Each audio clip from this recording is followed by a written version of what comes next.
आयत मुक़द्दसा के अंदर रब्बुल जलाल इरशाद फरमा रहे हैं, ला उक़सिमु बिहाज़ल बलद। ये फरमा रहे हैं, ला उक़सिमु बिहाज़ल बलद। रब्बुल जलाल इरशाद फरमा रहे हैं, मैनू उस शहर की कसम है, मैनू उस शहर मक्का की कसम है।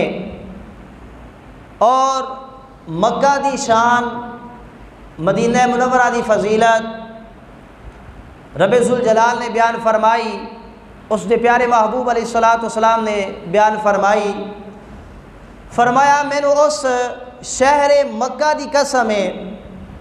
अगे रब्बुल जलाल एक होर मकाम के उत्ते कुरान मजीद के अंदर इरशाद फरमा रहा, इन्ना अव्वला बैतिम वुदिआ लिन्नास।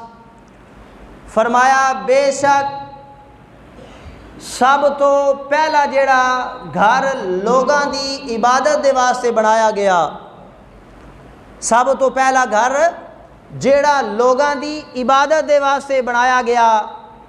फरमाया लल्लाजी बिबक्का, ओ मक्का के अंदर है, ओ मक्का के अंदर वो घर है जेड़ा रब्बुल जलाल ने लोगों की इबादत के वास्ते सब तो पहला जेड़ा घर बनाया।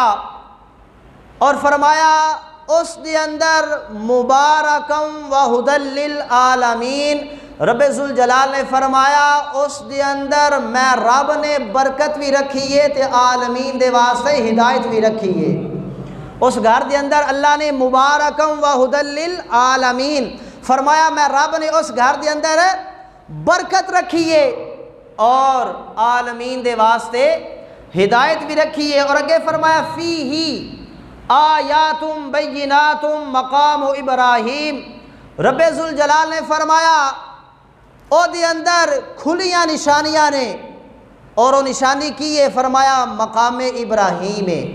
हज़रत इब्राहीम अलैहिस्सलाम दे खड़े होने का मकाम जेड़ा ओ है, फरमाया ओदे अंदर खुलियां निशानियां ने।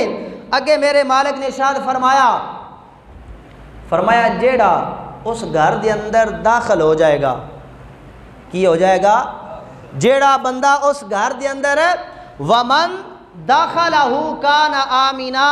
रब्बुल जलाल ने फरमाया जेड़ा बंदा उस घर के अंदर दाखिल हो जाएगा वो बंदा अमान आला हो जाएगा, वो बंदा अमान आला हो जाएगा, उस बंदे को अमान मिल जाएगा। जेड़ा बंदा